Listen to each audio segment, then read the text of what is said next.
Ayo kita doa ya. Bapa di surga, terima kasih ya Tuhan, Kau yang memberkati kami selalu, karena Kau mengasihi kami. Dalam nama-Mu kami berdoa. Amin. Ini ya, saya bisa lebih detail Menara Babel. Karena tadi kan gitu aja gitu, kalau kan tujuannya kan diucapkan bahagia ya. Jadi nggak bisa gitu ya. Kalau ini saya Menara Babel ya. Nanti you ngerti ya. Kenapa hubungannya tuh Menara Babel itu ya, apa yang terjadi ya. Nih, Menara Babel. Ya, nah lihat ya, di Menara Babel disebutnya tulisnya ya, ini kejadian. Gue nanti kalau di surga ya, salah satu yang gue pastiin ya, menurut saya punya hipotesa, tapi bisa salah nih. Gue mau tahu sama Tuhan, ini yang nulis buku kejadian siapa nih? Oh, Musa yang nulisnya. Yang suruh bikin jadi tertulis. Yang bikin tertulisnya itu Musa. Kejadian itu kan dari apa 7 hari itu ya, sampai Yusuf toh. Musa cuma belum lahir, gitu loh. Jadi dia tahunya dari mana gitu, depan dari cerita. Tapi dia yang suruh apa describe nulis itu dia. Tapi dari mana ini? Hah? Kalau saya bilang Yusuf loh. Yusuf karena dia murid Tuhan. Yang kedua dia terakhir. Habis Yusuf kan tutup. Kejadian 50. Kejadian 50 kan tutup. Selesai toh. Kalau tanya saya Yusuf loh, yang loh bisa tahu piala, bisa tahu nangis segala macam. Pemainnya siapa? Yusuf tuh. Benar nggak? Bisa tahu Benyamin segala macam tuh. Lagi apa? Apa? Itu loh, lagi minta apa gandum itu ke Mesir, detailnya semua. Nangis apa? Yusuf lah pemainnya kok. Loh, kesaksiannya dia itu. Kesaksian dia loh. Yes, dia punya everything. Dia murid Tuhan. Dia bisa lihat masa depan. Dia punya semua. Kalau tanya gue mau Yusuf. Itu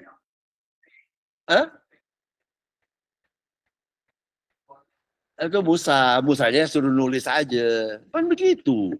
Kan dari waktu di Mesir semua. Ya toh? Kan Yusuf yang mulain toh. Dari situ toh. Terus baru keluar kan Musa toh. Ceritanya di situ ditulisnya tuh. Oke lah anyway ya. Nih ya. Adapun seluruh bumi satu bahasanya dan satu logatnya. Ya. Maka berangkatlah mereka ke sebelah timur dan menjumpai tanah datar di tanah Siniar, lalu menetaplah mereka di sana. Mereka berkata seorang kepada yang lain, marilah kita membuat batu bata dengan bakaran baik-baik, lalu bata itulah mereka dipakai mereka sebagai batu dan gala-gala sebagai tanah liat. Ya. Nah, ya saya udah bilang ya, kalau you pakai bahasa roh, bahasa hati, you baby tuh nangis tuh, dia tahu tuh, si Bella tahu tuh. Gak usah ngomong pakai bahasa Jawa, gak usah pakai bahasa Batak, gak usah pakai bahasa Banten, gak usah pakai bahasa Indonesia. Nangis lo nggak perlu pakai universal toh, benar nggak? Itu bahasa roh tuh, bahasa hati itu begitu. Tapi kalau bahasa untuk ngomong saya mau ke Aksa, itu nggak bisa loh. Pakai bahasa hati, you mesti apa butuh pakai bahasa apa? Indonesia, bahasa Jawa, harus Santi bahasa Batak gitu, atau bahasa Inggris gitu. Ya mesti gitu loh. Kalau nggak bisa loh. Nah ini ya. Jadi bahasa itu pikiran. Kalau roh itu hati. Jadi ya. Kalau bicara firman itu udah pasti pikiran. Ada kata-kata kok. Firman Allah gitu loh. Tapi kalau bahasa roh, bahasa hati. Makanya begitu loh. Nggak, iya toh? Kayak bibi gitu loh. Ya. Nggak ada linguisnya gitu loh. Nggak ada ya toh? Nggak ada kosakatanya toh. Tapi kan sama, bisa ngerti. Nggak usah itu. Jadi kalau misalnya di Kalimantan, baby nangis, ya sama nangis toh. Bunyinya mirip toh. Sama bayi di Jawa nangis sama toh. Ya udah kayak gitu loh. Nih ya, satu bahasanya berarti itu ini pikiran. Karena bahasa itu mengacu ke pikiran. Ngerti nggak? Ya. Jadi Seluruh bumi satu bahasanya. Jadi pikiran manusia tuh pada dasarnya sama. Karena memang pengetahuan baik dan jahat. Pada dasarnya sama pikirannya. Pakai logika gitu loh. Ya toh? Logika atau pengetahuan baik dan jahat. Ya, setahu saya nggak ada loh. Orang bikin agama bilang membunuh tuh baik tuh nggak ada rasa gue. Hah? Hah? Mencuri maka kamu akan diberkati gitu nggak ada lah rasa gue.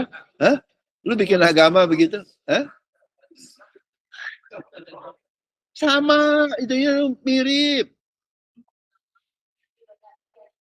Ini ada lawyer hukum. Ada nggak? Kalau kamu mencuri, maka kamu akan diberi penghargaan oleh pemerintah. Ada nggak hukum di dunia kayak gitu? Di negara mana? Tahu, nggak ada. Ya, ya. Juga kata mereka, marilah kita dirikan bagi kita sebuah kota dengan sebuah menara yang puncaknya sampai ke langit, dan marilah kita cari nama supaya kita jangan terserak. Ya, ini lihat ya. Ini sama seperti banyak gereja sekarang ini. Pertama sukanya bangun di kota toh. Kenapa? Banyak duit. Eh? Apa? Oh, kalau yang di desa ya, ada temannya Pak John tuh ya, yang dari GPDI. Itu ya, wah, itu memang cari ke desa itu jangan deh, jarang lu, gue bilangin lu yang GPDI itu. Kalau yang lain, gue ilalah maunya kota, ya, sebuah kota, maunya kota. Jadi otaknya tuh otak kota loh, otak jalan gini. Orang bukannya kita menghina orang desa ya, orang kota tuh, gitu loh. Mau bangun kota apa lebih susah lah, ya. Yang menaranya puncaknya sampai ke langit, mau ke surga, ya toh. Terus cari nama, ya toh. Nah ini kan gereja semua begitu toh. Lu cari nama, mau ke surga atau bawa berkat dari surga dan kota, beken apa dan besar, kaya. Itu pakai apa gimana? Pakai usaha sendiri. Bergantung. Mau ke surga pakai usaha sendiri, mau terkenal dengan usaha sendiri. Itu begitu. Ya sekarang ya begini. Makanya dia bilang udah satu bahasa tuh, dunia satu bahasa. Lu pikir baru sekarang ya bikin kayak gereja banyak orang atau agama lain juga sama bangun gua ilah segede gajah bangun apa bangun kota bangun yang mau ke surga kita cuma Kristen ya dari dulu sampai sekarang sama logikanya gitu mana ya ada yang bikin candi ada yang bikin katedral ada yang bikin apa gua nggak tahu deh macam-macam that's nothing new. Nih. Nah, kemudian ini ayatnya lucu toh. Ayat 11 ayat 5 disebutnya apa? Lalu turunlah Tuhan. Tuh. Tahu nggak kalau kata turun tuh dari mana? Tahu nggak Bella? Bawah ke atas atau atas ke bawah? Nah iya, berarti manusia udah begitu nggak nyampe. Makanya dia mesti turun. Ini nggak nyampe. Dengan segala usahanya, bikin menara Babel, nggak sampai ke atas. Makanya Tuhan mesti turun. Ya understand? Bible itu menulis kayak gini. Untuk melihat kota yang didirikan oleh apa anak-anak manusia. Tuh. Jadi dia turun. You ngerti nggak? Itu maksudnya pikiran manusia yang tadinya mau sebegitu nggak maksudnya tuh ya apa bukan Tuhan bilang terus kamu terkutuk terus kamu masuk nggak gitu loh. Tuhannya tetap sayang. Cuman dibilangin pikiran lu nggak nyampe. Tuh loh, dibilangin begitu tuh loh sebetulnya. Makanya saya bilang ngaca lu. Pakai pikiran manusia lu mau ke Tuhan. Aduh. Hah? Lu pakai pikiranmu mau ke presiden aja nggak nyampe-nyampe. Atau ke menteri aja kamu nggak nyampe-nyampe. Mau ke Tuhan lagi.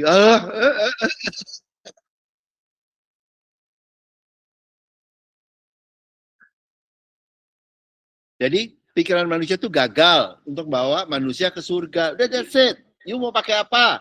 Lu mau pakai teologi? Lu mau pakai ilmu apa? Gagal. Lu mau pakai ilmu tafsir? Mau pakai ilmu apa aja? Boleh. Udah lu pakai ilmu apa aja? Pakai aja sono. Saya kasih tahu. Gagal semua. Hah? apa? Nggak nyampe. Ya, gagal untuk bawa manusia ke surga. Usaha terbaik manusia, rame-rame loh ini. Di kota terbaik loh. Dan rame-rame loh. Dan sama tuh kayak gereja. Maunya jadi satu, unity. Unity dalam mengikuti tadi doktrinnya. Ya. Tidak cukup baik untuk mencapai ke surga. Ya, nih, lihat ya. Dan ia ayat 6, dan ia berfirman, mereka ini satu bangsa dengan satu bahasa untuk semuanya. Di gereja kan saling begini pikirannya. Ya. Ya. Kita mesti jadi satu. Satu pikiran, satu tujuan. Kan mencoba toh, gereja tuh bener-bener loh. Mencoba lu kayak gimana lu pakai kan jadi satu gitu loh. Kita ngikut, terus biasanya ngikut gembalanya jadi satu, ya toh? Kan sering kali begitu toh? Dengan dengan usaha lah. Begitu ya. Terus gimana di mata Tuhan? Ini loh. Kalau yang mereka jalankan, saya kasih tahu, ini dibacain di Alkitab. Ini barulah permulaan usaha mereka. Jadi mau jadi satu. Ya toh? Mau jadi satu pakai doktrinnya, pemikirannya, semua mau jadi satu. Tuhan bilang ini barulah permulaan usaha mereka. Mulai dari sekarang apapun juga yang mereka rencanakan, tidak ada yang tidak akan dapat terlaksana. Ya. Jadi akan mereka coba semua, tapi akhirnya gagal karena nggak bisa ke Tuhan. Udah bersatu loh. Karena Tuhannya turun, berarti nggak nyampe, gitu, gagal. Ya. Nah, baiklah kita turun tuh sekali lagi. Artinya manusianya gagal, nggak bisa nyampe ke surga dan mengacau balakan di sana bahasa mereka. Nah, ini ujungnya, nanti lihat, ini kayak profesinya. Gereja tuh tadinya mau satu, semua. Nanti lihat, siapa sih temennya saya, temennya Pak John? Udah nanti perang semua kok di dalam. Dong, liatin aja lu, perang semua dibacain lo. Ih, udah ngeliatin.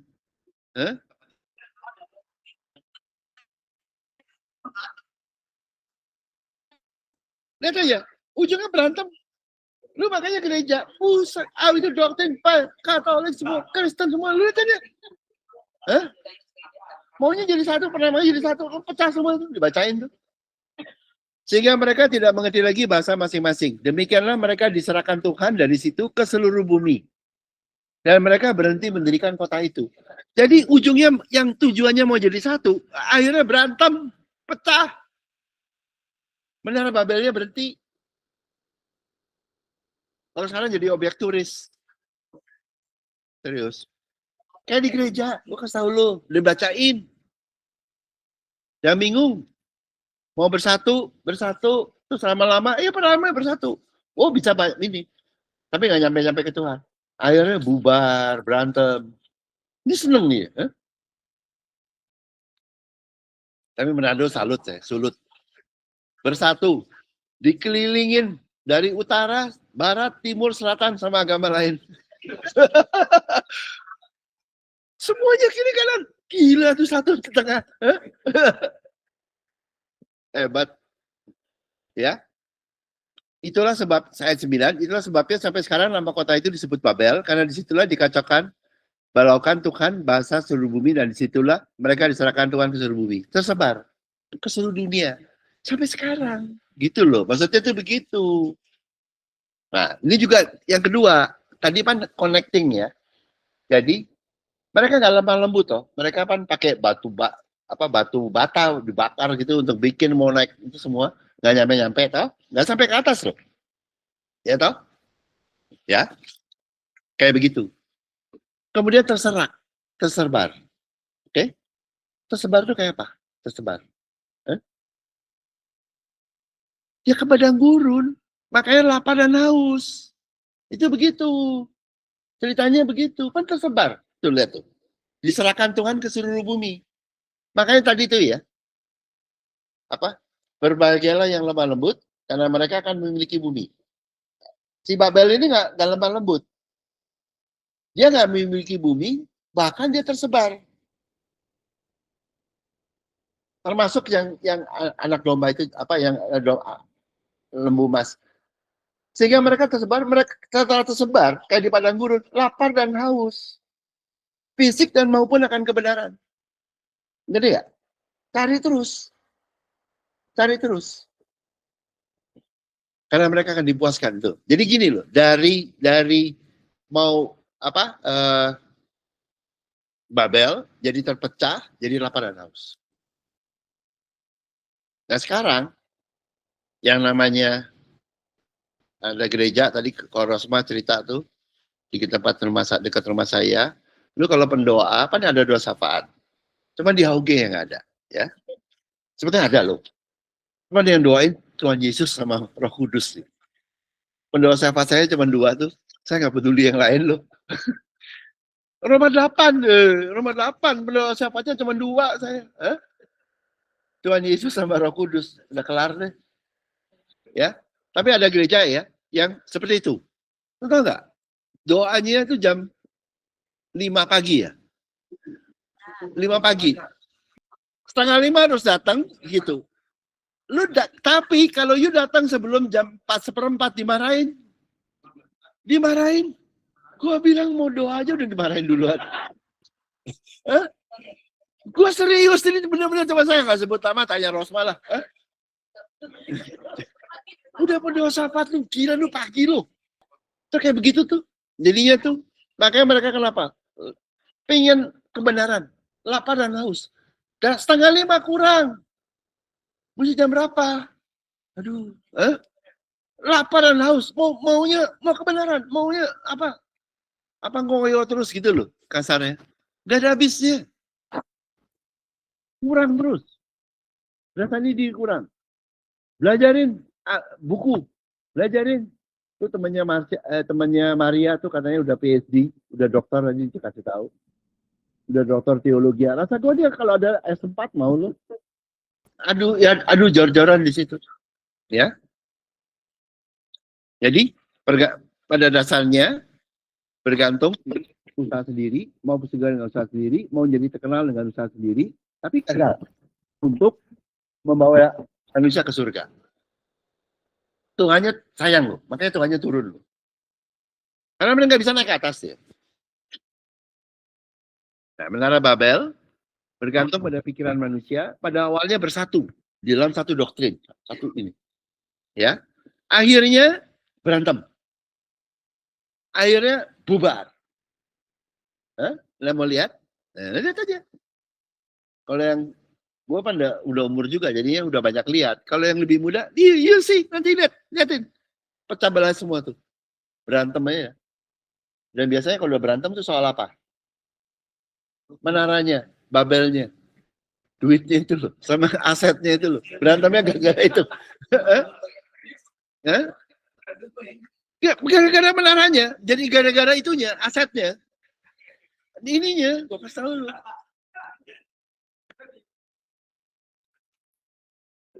Dan semuanya udah tersebar. Jadi udah tersebar ke seluruh dunia, semuanya jadi lapar dan haus akan kebenaran. Mengkontaminasi banyak gereja saat ini. Sampai sekarang, terkontaminasi. Iya. Nah, sekarang belas kasihan Tuhan di akhir zaman. Oke? Kan cepet. Jadi lapar, haus, pecah berai, kemana-mana, ya toh? Gagal ke surga, ya toh? Kegagalannya semua toh? Ingat ya? Ya, itu. Nah, sekarang. Di Wahyu 7. Setelah masa kesukaran besar. Ya. Kemudian daripada itu aku melihat, jadi ini setelah 3,5 masa ya. Jadi itu untuk profesi ke depan. Ya. Nih, lihat ya. Kemudian daripada itu aku melihat, Yohanes ya. Sesungguhnya suatu kumpulan besar orang banyak yang tidak dapat terhitung banyaknya.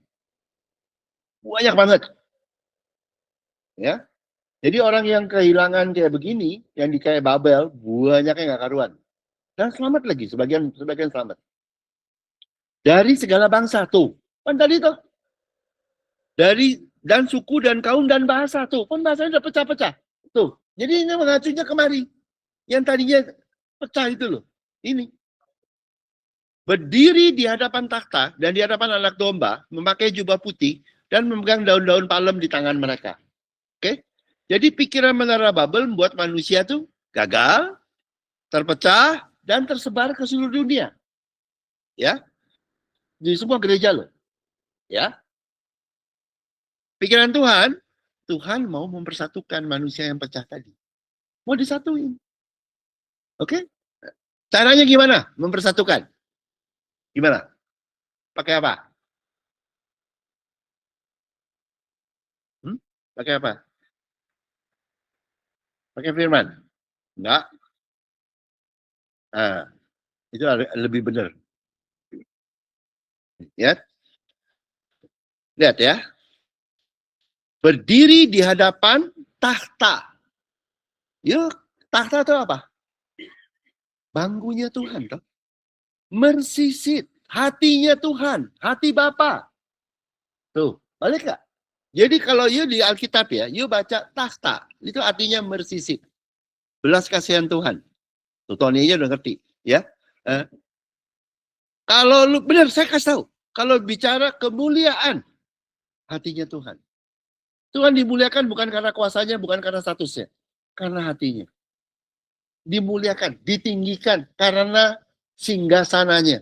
Singgasananya namanya mercy seat atau throne of grace. Tutup pendamaian. Karena dia mau mendamaikan manusia kembali kepada dia. Itu singgasana, itu kemuliaan Tuhan. Itu nama Tuhan. Jadi kalau lu baca ya, you akan ngerti. Semuanya begitu. Every time you baca kemuliaan Tuhan, lu tahu itu belas kasihan Tuhan atau hati Tuhan. Lu bicara tahta Tuhan, itu hati Tuhan atau sama. You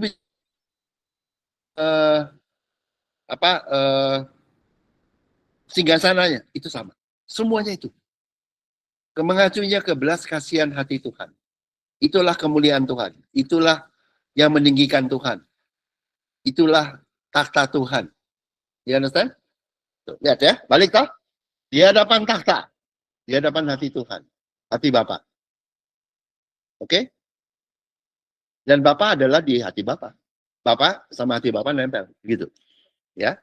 Di hadapan anak domba. Selalu hati Tuhan. Kemudian hati Tuhan. Yang menjalankan hati Tuhan adalah pikiran Tuhan yang dilakukan oleh Trinitas kedua, Yesus Kristus, Mesias, yang diutus. Diutus sama siapa? Sama Tuhan, sama hati Tuhan, diutus. Jadi Yesus, Mesias, mewujudkan pikiran Tuhan. Ngerti ya? Jadi kalau di Bible, tiga Trinitas. Trinitas ketiga, yang namanya Roh Kudus atau Roh Allah, itu mewujudkan hati Tuhan. Trinitas kedua, mewujudkan pikiran Tuhan. Oke? Makanya kehendak aku menjalankan apa? My foot is to do His will. Kehendak Tuhan, melakukan kehendak Tuhan, Mesias. Ya. Lalu kuasa Tuhan, Bapa, God Almighty, itu loh. Jadi selalu ya, makanya tiga Trinitas jadi satu. Tidak pernah, selalu bertiga. Satu hati, satu kehendak, satu kuasa. Ngerti nggak? Tak jadi satu. Kalau hati aja kan belum jalan loh. Mesti ada kehendak ikutin hati. Tapi kehendak hati aja kan baru rencana. Belum kuasanya. Makanya tiga jadi satu. Itu Trinitas.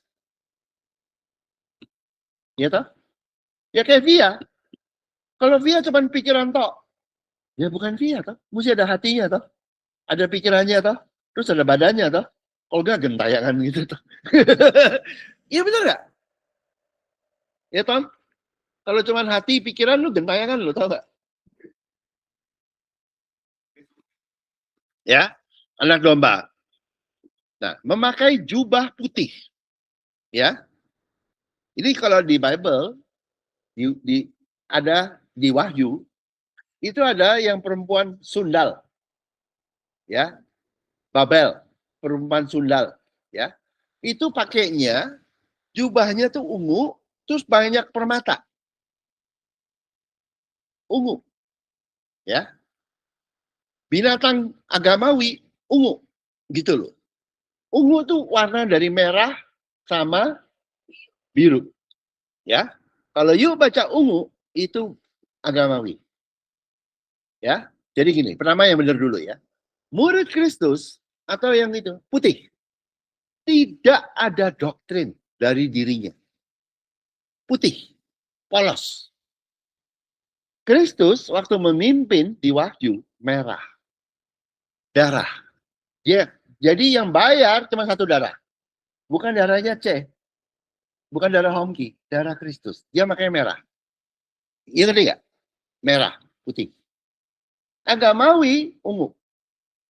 Karena di agamawi ada dua. Satu pakai pengorbananku. Kan banyak toh, cucur mata, air mata lah segala macam gitu toh. Itu merah, darah, pakai darah dia. Tapi bukan darah Kristus, darah dia. Kedua, ungu, biru. Darah biru. Gue keturunan. Gue dipanggil. Lu enggak, gue yang dipanggil. Santi mah enggak, gue yang dipanggil. No.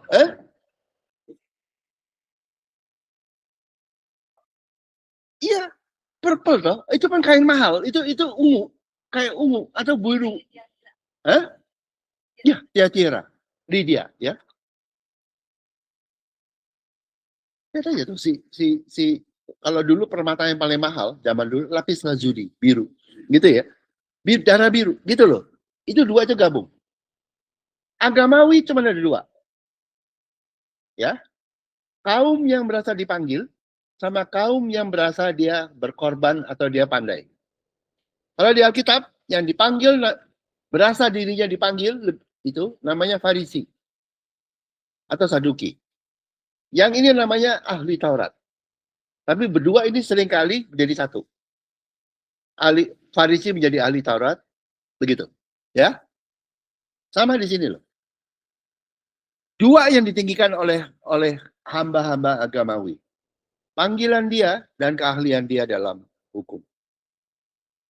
Ya, dalam hukum agama atau apa. Itu. Dua. Ya. Tapi murid Kristus putih. Selalu jubahnya putih. Dia putih. Artinya apa? Gak ada teologianya. Bukan darahku yang ngerti nggak? Bukan darah kita yang menyelamatkan orang. No. Darah kita nyelamatin diri kita aja nggak bisa, apalagi nyelamatin orang boro-boro lu. Gitu nggak? Bukan juga panggilanku. Bukan. Karena yang dipanggil jadi Mesias cuma satu. Tidak ada hamba Tuhan yang lain dipanggil sebagai Mesias. Tidak ada. Mesias cuma satu. Yang dipanggil, diurapi untuk menyelamatkan. Cuma satu. Kristus. Cuma satu. Ngerti ya? Banyak hamba. Ya, semua bisa jadi hamba. Only one Mesias. Banyak yang ngaku.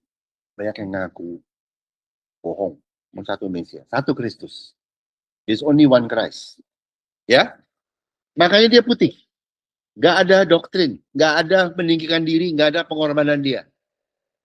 Oke? Nah, nanti kalau lihat di perempuan sundal, dia banyak permata. Permatanya dari mana? Ya dari orang kaya. Banyak orang kaya. Banyak dia punya kehebatan dia atau diberikan begitu loh. Kalau murid tidak ada. Gak pernah meninggikan diri sendiri. Anggap nggak?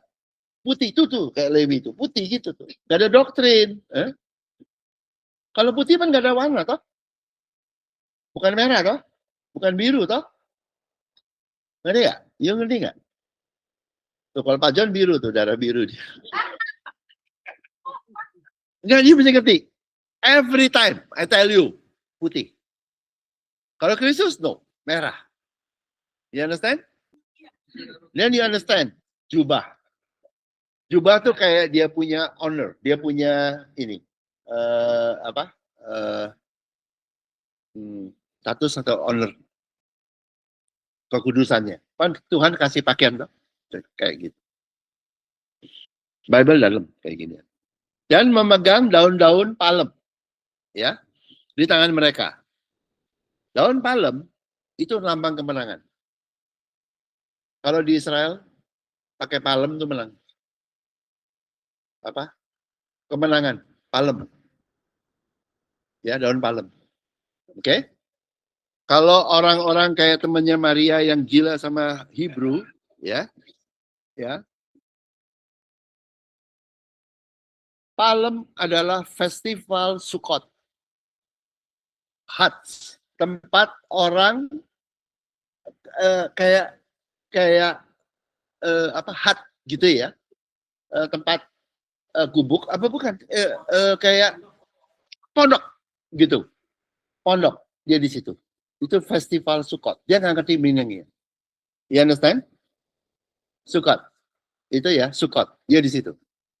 Palem, ya, di mana pergi ke Temple of Jerusalem. Oke? Okay? Sukkot. Nah, dia nggak ngerti.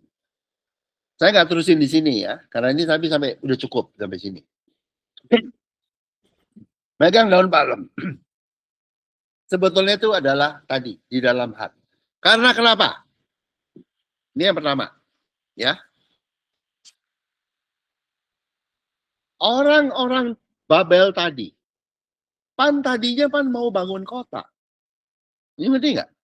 Mau bangun kota, di mana dia hidup di kota, diberkati karena di kota. Di desa lebih melarat ya, ya. Makanya Santi di kota, gitu ya. Di desa jalan-jalan enak, tapi kalau tinggal mati juga lu. Bener. Itu ya, mau di kota, bikinan manusia. Tapi sama Tuhan, dikasih hak. Kita apa? Tempat tinggal kita, kalau di tabernakel adalah di ruang kudus. Kayak kotak. Jadi ya, waktu kamu masuk ke tabernakel, ruang maha kudus milik Tuhan. Tapi kamu bisa minta ke sana untuk berdoa. Untuk minta. Itu ruang maha kudus. Holy of Holies. Maha kudus. Kamu, saya bukan maha kudus loh. Lu kudus. Kamu di ruang kudus. Kayak kotak. Tapi di ruang kudus itu, ya, itu kotamu. Ngerti ya? Ruang kudusmu. Lu sih juga di ruang kudus masing-masing. Kayak rumahmu, kayak kamarmu gitu loh. Di situ diterangi oleh lampu. Kandil. Ya, lampstand. Bahasa Inggrisnya lampstand, bahasa Indonesianya kandil. Kemudian di situ dikasih makan. Roti sajian. Roti yang sudah disajikan. Bukan sesajen ya. Roti yang sudah disajikan. Buat kamu. Lain loh. Ngerti ya? Kemudian ada meja doa untuk masuk ke ruang maha kudus. Bisa berdoa untuk orang lain. Oke? Okay? You ngerti nggak? Dan waktu you di situ tinggal, you selalu sebelum makan roti, you dapat terang dulu. Kalau you begitu di tempat itu, you dapat terang. You selalu diterangi, kau selalu dikuduskan. Baru kamu diberkati. Tidak pernah dibalik. Tangkap nggak? Selalu dapat terang. Jadi bikin dosa, bukannya pengen bikin dosa. Pastilah ada kekurangan. Selalu diterangi, dikuduskan terus. Kemudian makan roti yang sudah disajikan. Ngerti ya? Kalau nggak ngerti, minta tolong Tony ngajakin pergi ke orang kawin pesta ballroom. Lalu begitu masuk ballroom, ada buffet, lu dapat lampu toh? Lampu dulu atau makan dulu? Ayo gue tanya lo. Kalau lu gelap nggak bisa makan lu.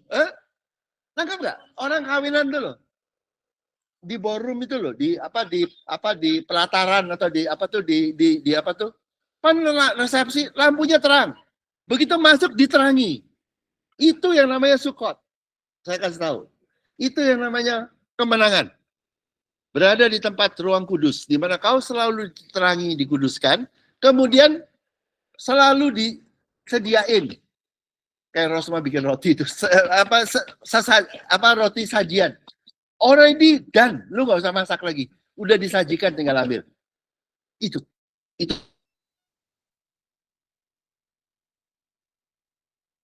Ingat nggak? Tadinya kan si Babel mau bikin kota toh. Tuhan bilang, aku bikinin rumah untuk kamu. Ini rumahnya. Dia ngerti nggak dalamnya? Dan masuknya, bersatunya melalui apa? Hati Tuhan, hati Bapa. Itu namanya takhta, toh? Takhta. Kedua, dilakukan melalui Kristus, itu anak domba. Oke? Ketiga, kebenaran, jubah putih, kebenaran, tanpa teologi. Berikutnya, kamu diberkati di ruang kudus. Itu palem, kemenangan. Ini Bible, caranya. Kalau mau ngerti itu di Wahyu tuh. Kalau mau ini, ya. Bukan oleh doktrin manusia.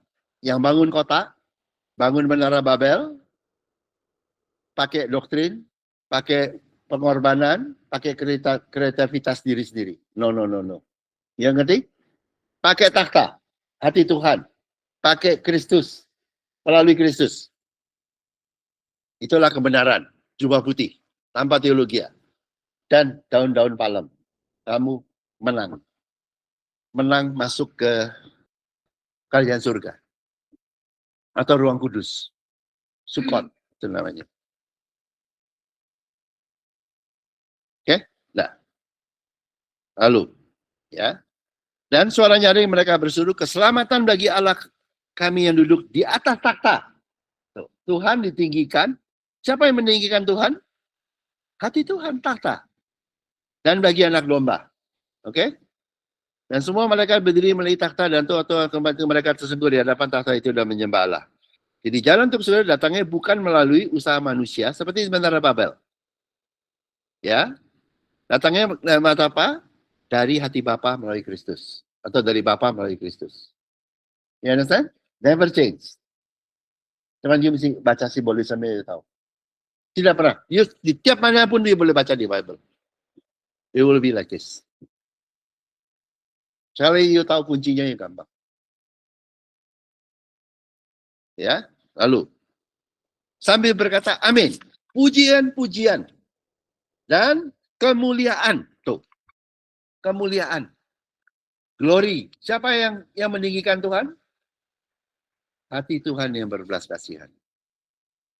Pan singgasananya.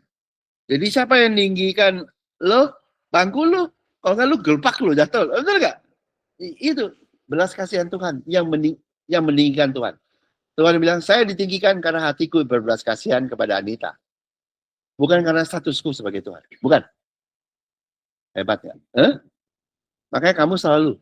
Tuhan bilang, my honor from you to bless you. Begitu loh. Kasarnya begitu. Dan hikmat. Tuh, pikiran. Ya. Syukur dan hormat dan kekuasaan. Ukur.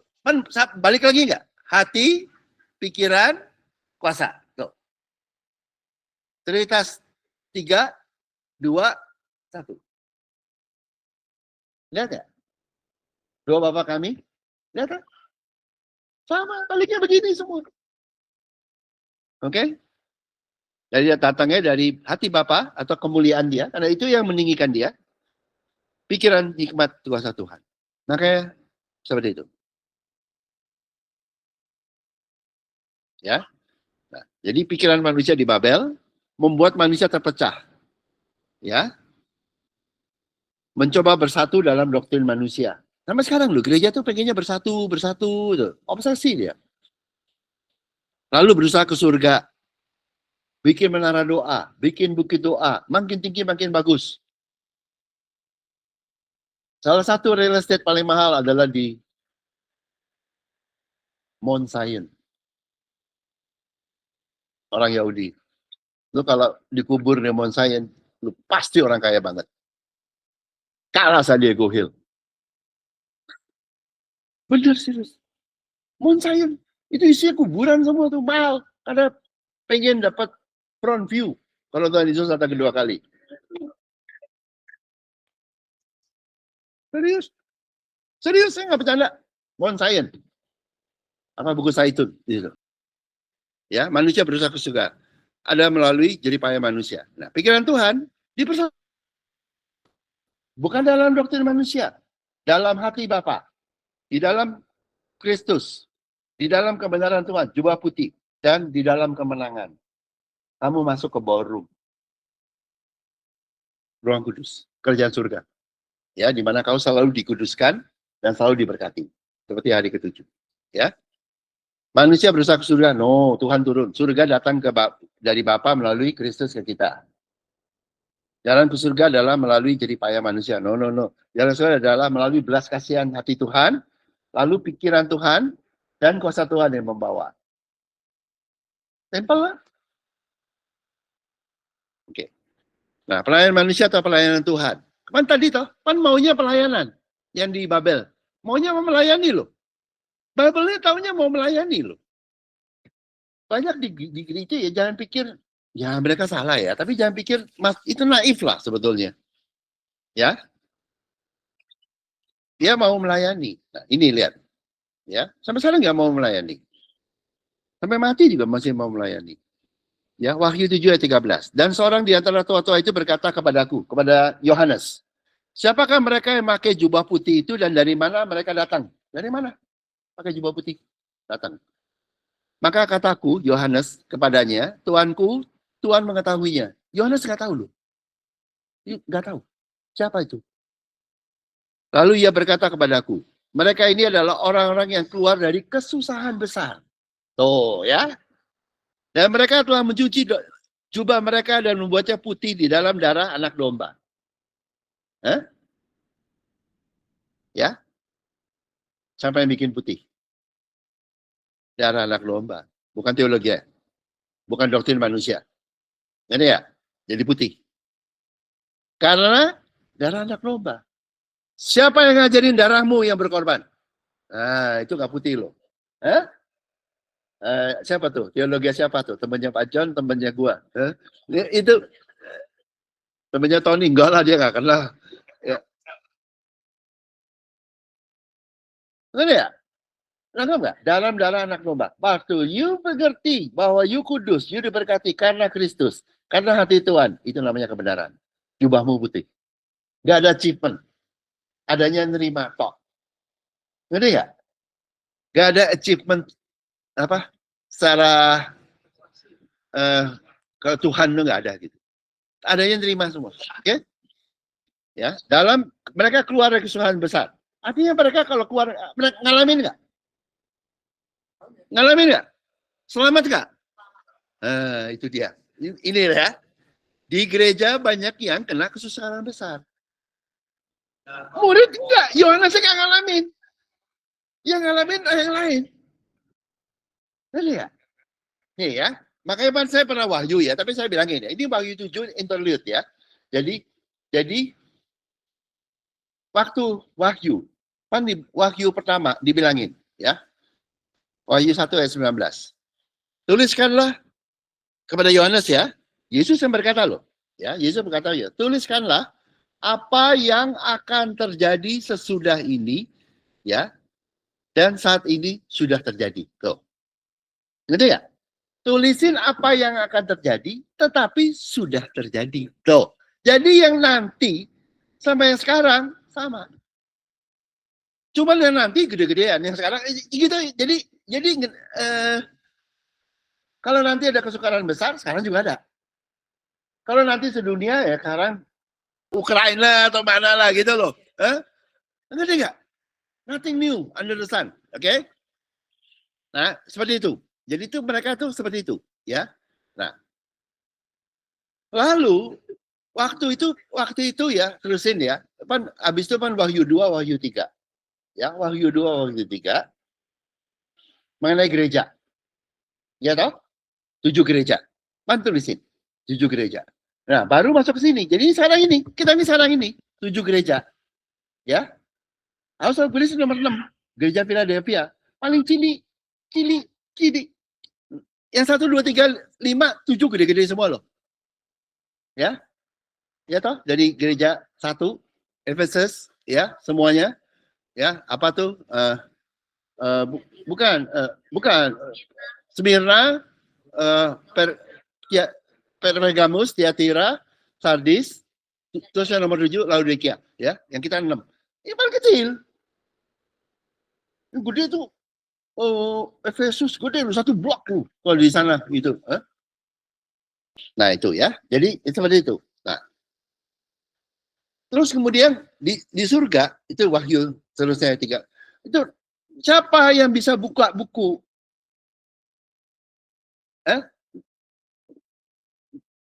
Anak domba yang bisa. Kenapa? Karena waktu dibuka buku, itu adalah buku apa sih? Penghukuman. Oh, bukan kehidupan. Penghukuman. Penghukuman dari Taurat. Ditahan. Karena sama Tuhan terus. Jadi itu ya, penghukuman hukum Taurat. Di hukum Taurat kan dibilangin ya, ada kalau di apa? Di Leviticus ya, itu tuh kalau salah, kalau benar diberkati, kalau salah dihukum. Kalau salahnya berulang 7 kali lipat. Itu kan begitu. Nah, di hukum Taurat itu nanti ada, jadi seperti itu, penghukuman 7 kali. Siapa yang bisa buka? Cuman Yesus. Kenapa? Karena Tuhan mengasihi. Kalau dibukanya sekarang, ini dunia udah habis duluan nih. Tahu nggak? Ditahan sama Tuhan. Yesus tuh tahan. Cuman dia yang punya otoritas buka. Yang lain nggak boleh. Karena begitu dibuka, penghukuman. Ya, penghukuman. Ditahan sama Tuhan. Yesus. Ya, anak domba yang buka. Jadi Tuhan Yesus tahan. Kenapa? Tahu nggak? Sampai muridnya banyak. Sampai banyak orang diselamatkan di dalam kerajaan surga melalui murid Kristus. Sebelum itu terjadi, ditahan tuh penghukumannya. Seperti Nuh. Waktu Nuh itu udah kapal diketawain. Tahu nggak? Tuhannya, si Nuhnya, ya gue pelan nih kerjanya, bikin kapal susah loh, gitu loh. Ya gak, gue ngomong, dia gak ngomong begitu. Tapi apa lama loh. Bikin kapalnya, tapi dia tua. Karena gak kelar-kelar nih kapalnya. Kenapa ya? Dia ya slow lah, gitu loh. Air banyak gak dateng. Kelar jadi baru datang, gitu loh, tau gak? Nangkap gak? Itu nanti ya, makanya saya bilang 3,5 masa. 3,5 masa itu kan hari keempat, tengah. Ini hari apa? 2026. Hari ketiga baru awal. Nanti hari keempat tuh 3.000 ke atas. 3,5 masa 3.500. Udah jadi hari ketiga selesai kan kira-kira 3.000. Terus masuk hari keempat 500 tahun. Mulutnya udah banyak. Seperti bintang di langit. Baru dibuka. Tahu nggak? Nah, waktu dibuka, ya,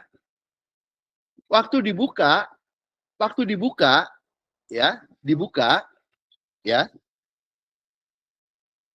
saya tanya, yang kena apa tulah itu atau penghukuman Taurat siapa? Surga kena nggak? Kena nggak? Yang di surga kena nggak? Ya enggak. Yang di bumi yang kena. Yang di dalam kerajaan surga nggak kena. Makanya Yohanes nggak kena. Dia balik kerajaan surga. Dan yang tua-tua, yang itu semuanya nggak kena. Kan dibukanya ke bawah. Dan itu waktu dibuka buku itu, ya, scroll namanya, itu scrollnya dibuka lah, bukan buku deh, scroll dulu kan kayak itu gunungan dibaca 1, 2, 3, 4, 5, 6, 7 terus tutup interlude ya. Nah ini interlude nih ya, buka lagi 1, 2, 3, 4, 5, 6 sangka kalah baru ke-7. Kenapa dua seri? Karena di dalam Taurat kamu kena 2 kali. Pertama konsekuensi. Kalau kamu salah, ya lu salah terus lu beli tanah kemahalan, ya salah lu. Itu bukan hukum Taurat gitu loh. Ngerti ya? Kalau kamu apa gimana ya? Nyelundup terus rugi, itu bukan hukuman loh. Itu konsekuensi karena kamu salah gitu loh. Hukuman setelah kamu dihukum. Makanya 2 kali. Kenanya konsekuensi ringan. Berikutnya disebutnya wrath, cawan murka Allah, wrath of God, the cup of the wrath of God.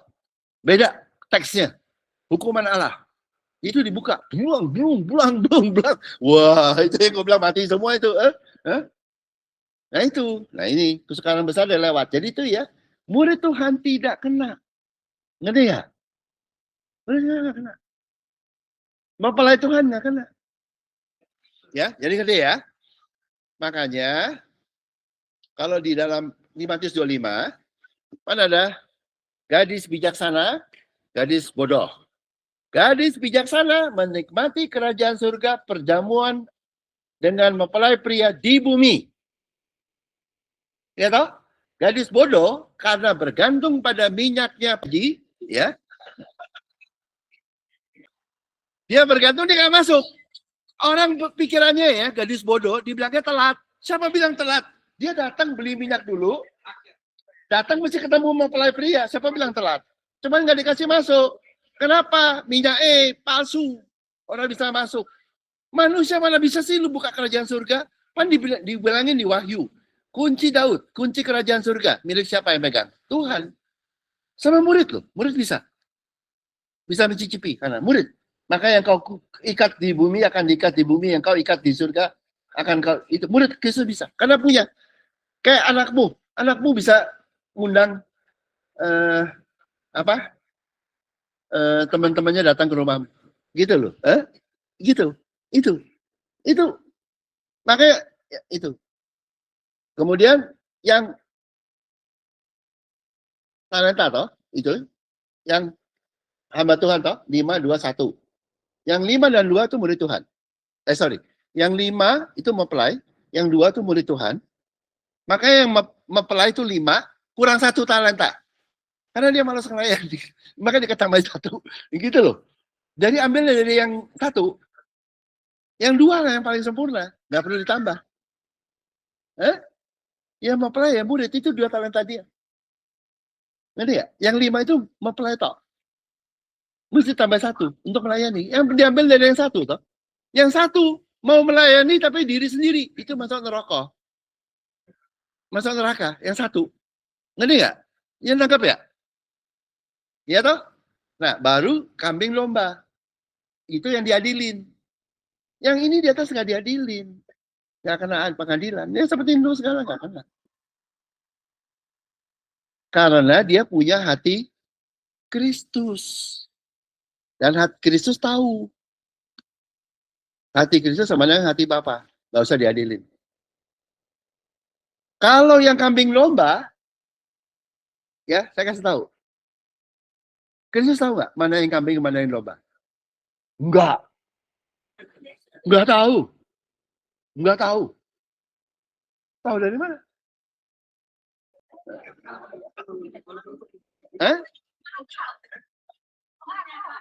Tuhan Yesus tidak memakai kehendaknya, tidak memakai ketuhanannya. Dia mengosongkan diri. Dia tidak pakai ketuhanannya. Dia bergantung sama hati Tuhan. Makanya waktu kitab kehidupan, untuk tentuin mana yang hidup, mana yang enggak, dia baca dari kitab kehidupan. Karena dia nggak pakai ketuhanannya. Kalau dia pakai ketuhanannya, nggak usah baca kitab kehidupan. Loh. Yes, karena dia nggak pakai. Kayak gini loh. Lu nggak pakai, lu main catur tapi lu nggak pakai ilmu lu gitu loh, kasarnya gitu loh. Nah, siapa yang nulis kitab kehidupan? Ya bukan Yesus lah. Siapa? Ya Bapa yang memberi kehidupan. Ngerti ya? Makanya di Deuteronomi Ulangan 29:29 disebutin rahasia adalah milik Tuhan. Rahasia yang sudah disingkapkan adalah milikmu dan keturunanmu ya untuk selama-lamanya supaya hukum Taurat ini digenapi. Ngerti ya? Jadi Bapa yang tahu rahasia hati. The secret of the heart itu belongs to God, Bapa. Yesus nggak pakai ketuhanannya, makanya dia nggak tahu. Baca kitab kehidupan. Kambing, domba, begitu. Kayak saya, tahu ayat ini dari mana? Baca yang mana? Dari Tuhan. Itu aja penentuin, bukan nulis ayatnya loh. Nulis ayatnya udah dari kitab. Nentuin itu dari Tuhan, penyingkapan. Lu kira pakai otak gua? Kalau saya bukan mengosongkan diri, memang kosong.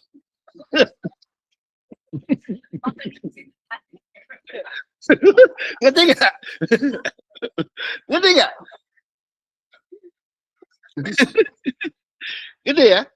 Jadi itu kesalahan besar baru itu. Begitu. Yang itu nggak kena-kena. Jadi yang selamat apa enggak? Makanya ya, makanya lihat ya. Waktu di itu gandum sama ilalang. Itu kan gandumnya ilalang ini itu malaikatnya udah ini gue potong ya. Kan gitu toh. Tuhan bilang no. Bapak bilang yang punya lahan bilang jangan. Bapak, no. Yang tahu cuma dia loh. Biar gandumnya tumbuh. Udah gede, baru dikasih instruksi sama Bapak. Yang kasih instruksi Bapak loh, bukan Yesus loh. Kuasa itu ya jadi Bapak. Pemiliknya.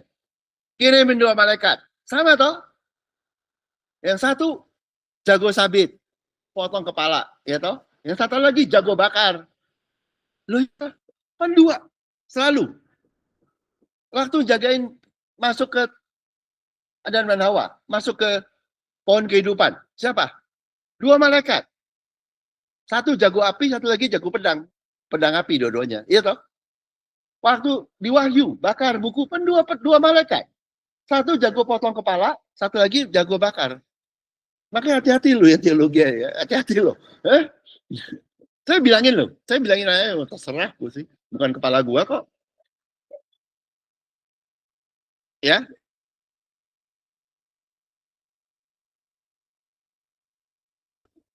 Makanya mempelai di Wahyu 22. Mempelai. Dan lu baca ya di terakhir Wahyu 22. Ya, mempelai, Roh Kudus dan mempelai. And the bride, namanya the bride gitu ya. Ya, Roh dan the bride. Come, Lord Jesus. Begitu.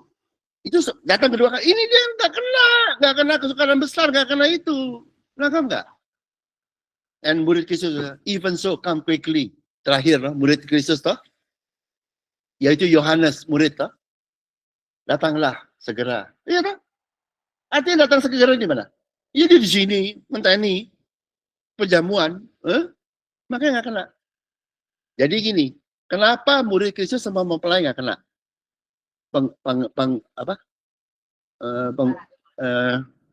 Pengadilan tata putih. Kenapa? Karena dia sudah terima hati Kristus, dan hati Kristus sama dengan hati Bapa, ya selamat. Gak usah diadilin. Kalau yang lain gak terima hati Kristus, belum terima hati Bapa, taunya keselamatan. Makanya mesti diadilin sama Bapa melalui tulis di kitab kehidupan. Kristus saya nggak tahu, jadi ya. Kalau kita mau terima hati Tuhan toh melalui Kristus, artinya kita mau pelai, kita terima hati Kristus. Kristus bilang, gua tahu Dewi terima hati gua, iya dong. Orang gua tawarin dia mau, ya gitu loh. Kalau dia terima hatiku yang sama dengan hati Bapa, ya udah pasti selamat, gak usah diadilin, gitu loh. Lengkap nggak? Tampak pakai ketuhanannya loh. Lengkap nggak? Tapi kalau yang lain nggak bisa, dan nggak punya hati. Yang domba, kapan nolong, kapan apa, nggak ngerti kabel. Kalau yang kambing, boro-boro, udah pasti nggak punya hati Tuhan.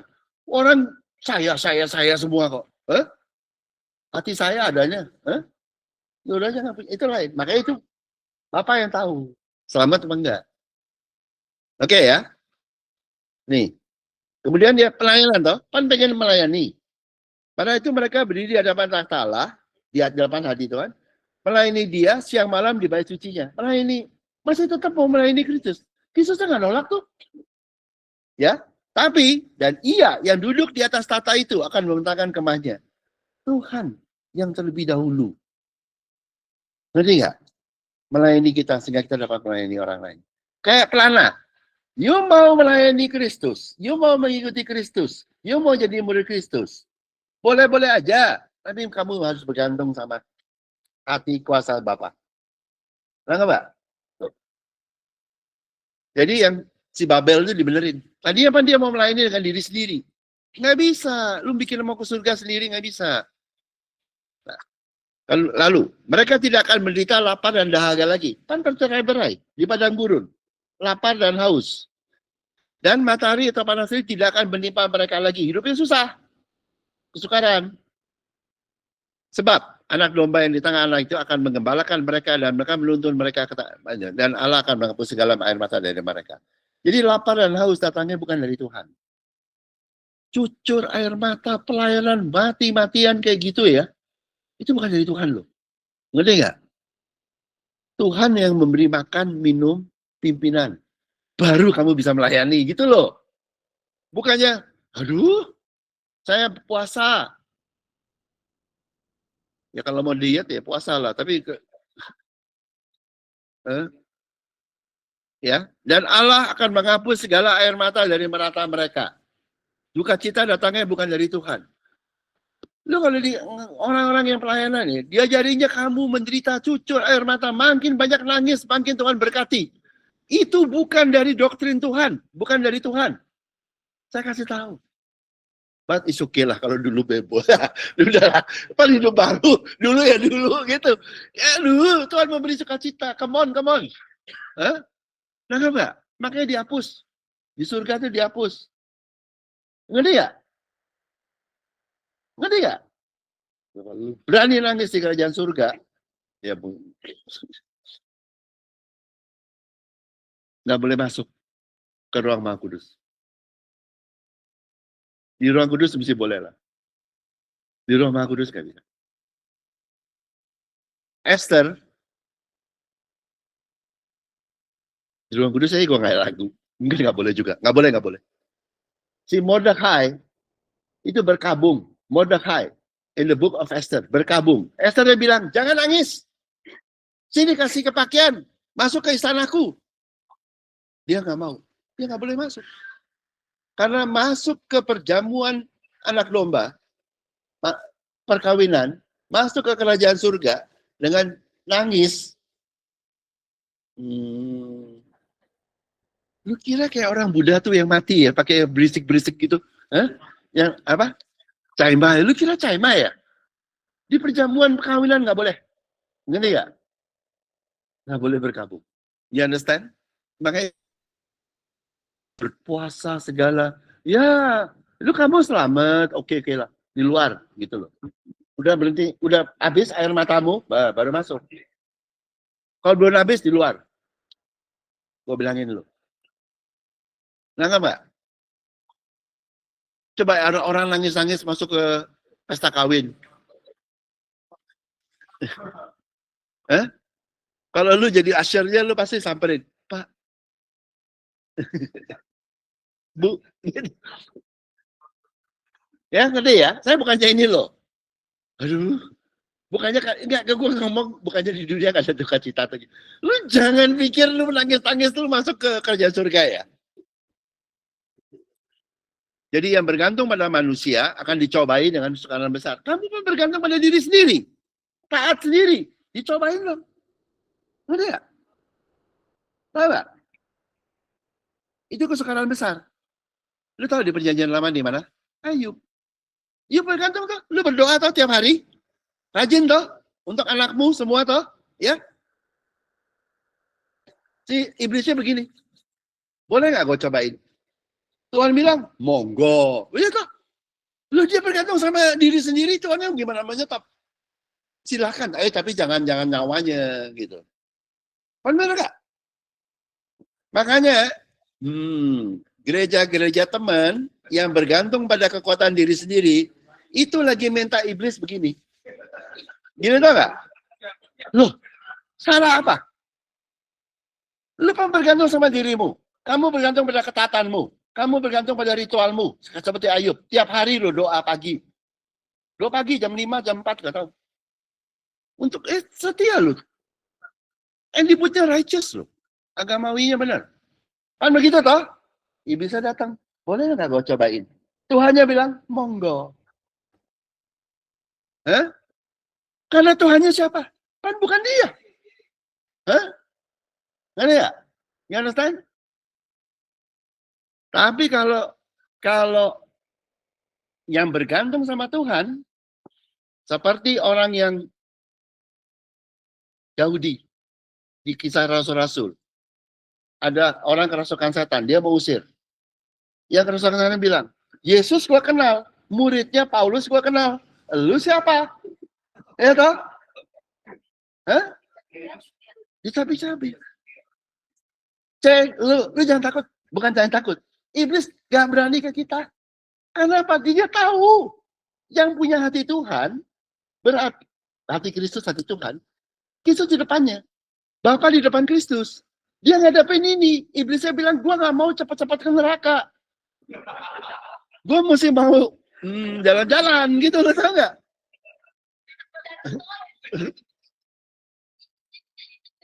Iya ngerti nggak? Iya ngerti nggak? Karena dia pinter, bukan goblok, ngerti nggak? Makanya iblis hanya mencobai manusia melalui orang agamawi, pendetanya sama teologianya. Nabi palsu, binatang di darat dan binatang di laut. Dia tidak berani langsung. Karena dia kenapa? Punya otak. Mana ada Matius, Markus, Yohanes ketemu iblis? Ada? Gak ada. Kenapa dia cobain Yesus? Karena waktu itu dia masih kurang pintar. Dia mencobai Yesus. Hah? Padahal yang dia cobai bukan Yesus. Tahu nggak siapa? Bukan, yang dia cobai dirinya sendiri. Dia pikir nyobain Yesus. Makanya Yesus bilang, ada tertulis, ya toh? Jangan manusia hidup bukan hanya dengan roti saja, tapi dari firman Allah. Itu makanya iblis. Lu jangan macam-macam lu. Manusia tuh firman Tuhan tuh begini, ya toh? Lalu jatuhkan diri. Ada tertulis jangan mencobai Tuhan Allahmu toh? Tuh dia kasih warning. Lu jangan cobain lo. Ya kena lu. Begitu tuh, begitu. Yang ketiga kali cobain lagi, nyala kau. Kasih lo. Kenapa? Kalau lu nggak aja, lu cepat masuk nerakanya. Ngerti nggak? Karena waktu dia mencobai Yesus, baru di terakhir bahwa Bapak di depan. Jadi yang dicobain Bapak. Dan Bapak bilang tidak ada yang hidup manusia atau mankind yang hidup bertemu melihat Bapak dan hidup. Iblis 3 pilihan. Saya bukain loh 3 pilihan. 1, menyembah Tuhan. Kan disebut sama Yesus, kamu mesti menyembah Tuhan. Nggak mau, nggak ngerti dia. Belum ting dong gitu, ya. Agak telat sedikit, gitu. Kedua, jangan mencobai. Iya toh? Jangan mencobai toh. Iya toh? Kan begitu. Ketika nyala. 3 pilihan, menyembah Tuhan, ya toh? Jangan mencobai, kalau lu cobain lu masuk neraka cepet, mati, atau kabur. Pilih mana? Kabur. Sejak itu nggak pernah lagi ke Yesus, nggak pernah lagi ke murid Tuhan. Nggak pernah. Nggak pernah. Datangnya melalui teologi, datangnya melalui agamawi, melalui nabi palsu. Yang dia pakai. Tangkap ya? Jangan takut ketemu iblis. Iblisnya takut lu. Takut lu kenapa dia mesti nggak mau jalan? Dia mesti mau, kalau kamu terima hati Tuhan. Nggak mungkin. Karena dia ada otak. Dia mesti mau jalan-jalan. Iya ngerti nggak? Tangkap nggak yuk? Makanya tadi 2 ayat. Lemah lembut tak miliki bumi. Lu nggak lemah lembut ala menara Babel atau ala anak lembu emas, lu nggak akan menang. Gak ada berkatnya lo menara Babel sama anak lembu emas gak ada lo. Dan kenanya tuh jadi ke padang gurun lapar dan haus. Kasihan lo yang melayani itu, sepertinya orang-orang yang melayani itu kasihan lo, tau nggak? Maunya baik lo, kenanya jadi lapar dan haus. Dia iya kan gadis tolol, gadis bodoh, semuanya bodoh kok. Gak ada yang pintar. Di Bible gak ada. Adanya wise. Bijak. Gak ada yang pintar. IQ lu gak nyampe. Tuhan sampai bilang kamu pintar. Gak ada. Bijak iya. Bijak itu mendengarkan yang lebih pintar gitu, yaitu Tuhan gitu loh. Ya, ngerti nggak? Eklesia dipanggil keluar dari kerajaan manusia di bumi menjadi masuk ke kerajaan surga di bumi. Datanglah kerajaanmu, jadilah kehendakmu di bumi seperti di surga. Iya toh? Balik lagi toh. Bapa kami di surga, dipermuliakanlah ya namamu. Namamu apa? Belas kasihan toh, hati Tuhan toh. Jadi Bapak dipermuliakan karena hatinya yang berbelas kasihan kepada Hakri. Datanglah kerajaanmu. Tuhan membawa kekuasaannya dia, kerajaannya, kekayaan dia. Jadilah kehendakmu. Ya, seperti Kristus bawa ya di bumi seperti di surga. Udah datang di bumi. Tuh, lihat nggak? Hati, kuasa, pikiran, nah, sama dong. Kamu terima, masuk eklesia, masuk ke dalam. Tapi nggak usah terbang kayak begini menara Babel. Udah datang kok. Then you enter. Dia di dalam. Begitu di dalam, kamu udah happy. Diberkati terus, gak ada habisnya. Terus. Dan pertama, di dalam kerajaan surga atau di dalam ruang kudus, pertama apa? Kok selalu diampuni, diguduskan. Lampunya nyala. Habis itu ambil, makan semaumu. Sesuai kebutuhanmu, sesuai whatever, sampai melimpah. Udah. Habis itu, minta untuk orang lain, dijawab. Itu kerajaan surga. Kayak buffet. Ya, Tony ajakin makan buffet. Lu makan buffet, habis itu lu bawain temen lu.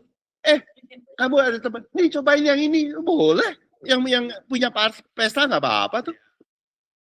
Mencicipi, boleh. Itu hak murid Kristus. Mencicipi untuk ini. Maka yang kau ikat, kau lepaskan. Ya, tahu ayatnya? Ya. Kalau dia nggak ngerti itu pikirnya waduh gitu.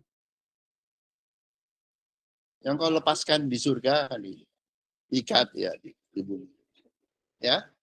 Nyambung nggak? Jadi kalau Bible ya, Tuhan berbicara mengenai ciptaannya, Tuhan bicara mengenai ayatnya semua, tapi terutama hatinya. Lu lihat semua, ini semua hati Tuhan. Jadi yang 1 dan 2, Tuhan tuh kasihan hatimu miskin. Hatimu gak berdaya, dia tolong. Yang ini, hatimu tuh gak mampu berkati orang lain, padahal pengen. Nah ini, 3 dan 4 ini. Ngerti gak? Ucapan bahagia 1 dan 2, hatimu tuh miskin. Hatimu tuh gak berdaya, sehingga kamu miskin dan gak berdaya. Aku berikan hatiku yang kaya. 3 dan 4, hatimu itu pengen nolongin orang lain, tapi gak bisa. Malah ngawur. Ngerti gak? Masuk gini, ini dikasih. Hati yang kaya itu, Tuhan itu mampu untuk kau melayani orang lain. Dengan cara jadi pelana. Pelana ya. Kudanya, dongkinya adalah dari Tuhan. Hati Tuhan, kehendak Tuhan, kuasa Tuhan. Kamu pelana. Kamu di atas, kamu terbang melayang. Seperti dibawa terbang tinggi oleh Raja Wali. Dibawa oleh kuasa Tuhan, dibawa oleh hati Tuhan. Tetapi, nggak kayak orang-orang ini meninggikan diri sendiri. Kau meninggikan Kristus yang diduduk di atasnya. Padahal kamu terbang tinggi. Lebih tinggi dari yang lain. Tingginya seberapa? Setinggi singgasana Tuhan. Berhadapan muka dengan muka. Makanya waktu Stefanus mati, ya toh, punya hati Tuhan, Yesus bangkit.